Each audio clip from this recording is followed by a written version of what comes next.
Man, pavyzdžiui, tai buvo be galo naudinga, nes aš esu iš tų žmonių, kurie kuria kolekcijas ir kurie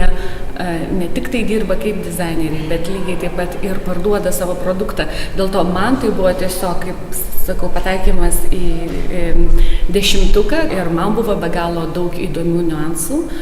kurių, sakykime, galbūt tai ir buvo žinoma, bet tą pasikartoti ir dar gauti tą, sakykime, pasaulinę patirtį ir labai efektingą patirtį, kuri yra didelių brandų patirtis.